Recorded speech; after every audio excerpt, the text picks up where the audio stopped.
House Chief of Staff Mark Meadows. And Mark, let's start with what just played out at the White House. I have to assume because you're there. And so the Oval Office making some big news today all around the world with this deal between Sudan and Israel. Well, it was a historic day, not just in the Oval Office, but around the world, as you mentioned, Harris, primarily because this president has been at work, not in the basement, actually working on behalf of the American people, but more importantly here, working on behalf of peace around the world. Who would have thought that Sudan and Israel would end up in an accord to actually have a peaceful transition in relationships? I don't think that if you had betting odds that those would have been, anything less than 100 to 1. And yet this president was able to accomplish that. So now we have 3 down. We have several more to go. And this president is laser focused on delivering on behalf of the American people on his promises. And this was supposed to be his weak point. And as you led into this, this is really the difference between a politician and a business guy. A business guy in Donald J. Trump that happens to be the 45th president of the United States. He only believes that it matters if you get results. And he's been delivering, and today was a big day for the world. Well, on the debate last night, I want to bring this into the conversation. Politico writing, quote, the president at the debate pressed Joe Biden on the mass incarceration of African Americans as a result of the 1994 crime bill. He pushed Biden to seemingly acknowledge he wanted to phase out U.S. oil production. He forced Biden to defend the Obama-Biden administration's spotty record on family separation. And again, this is Politico now asking this question. It makes you wonder what Trump could have accomplished this year against Biden if he had focused on what's front and center to voters and didn't get distracted and preoccupied by the sideshow. What's your response to that?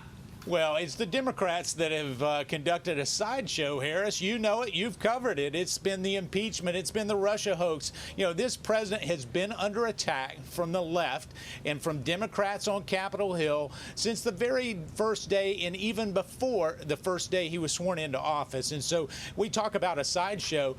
Historically, there has not been any president that has accomplished more in the first 4 years than this president. We've got an embassy in Jerusalem. We've got a lower taxes for Americans. We had record unemployment for all kinds of demographic groups that this president continued to deliver and is delivering. We have a peace deal today. Well, if that is looking and not focusing on the real issue, I want more of it. And when we look at this was all about Joe Biden last night flip-flopping. It's 47 years of political rhetoric that doesn't actually produce any results. It's all words, no action. I want to get to this. Here's what Republican pollster Frank Luntz had to say today.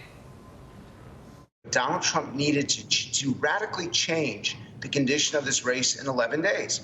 The advertising won't do it. The speeches won't do it. The rallies won't do it. The ads won't do it. So that you've got to give Trump a minor victory, because he'll bring a few voters home, and it'll close the race a little bit. But in the end, I think Joe Biden won the war. Yeah, well, I don't agree with Joe Biden winning the war, and I don't agree with Frank Luntz, who I happen to know really well. It's interesting that Frank would say that because he was actually on the South Lawn when we had a historic deal between Israel and 2 other countries where he was applauding that. So results matter.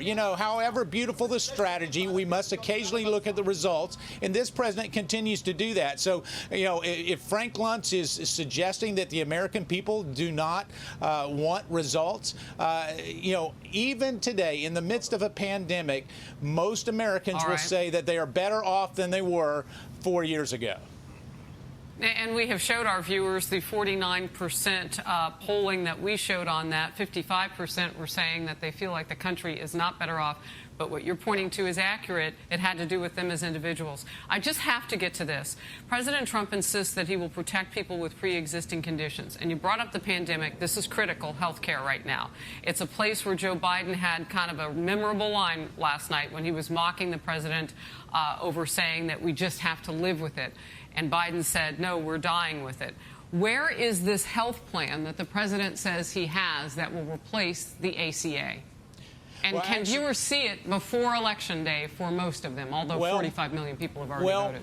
Well, most of Americans can already see so many of the executive orders that he's done. Actually, there's a rule coming out in the next day or so on price transparency. Here's the interesting thing is, for Joe Biden to say he wants to replace Obamacare, that's the same Joe Biden that applauded the ACA and Obamacare just a few years ago when they said that they could lower your premiums, keep your doctor, none of which is true. So they can't have it both ways and say it's a great plan that doesn't need to be replaced. All they want to do is make sure that they try to highlight what the president has in their mind not been doing, and I can tell you that he has. We've got lower prescription drug prices. We actually have a plan. When you look at pre-existing conditions, one of the key components that is not only in the executive order but the president has been committed to 3 different times is that if you have insurance, you cannot be canceled just because you get sick. And that's been in place for 3 years, and so to suggest that we've got reams of that, but even if with you that, already have a policy.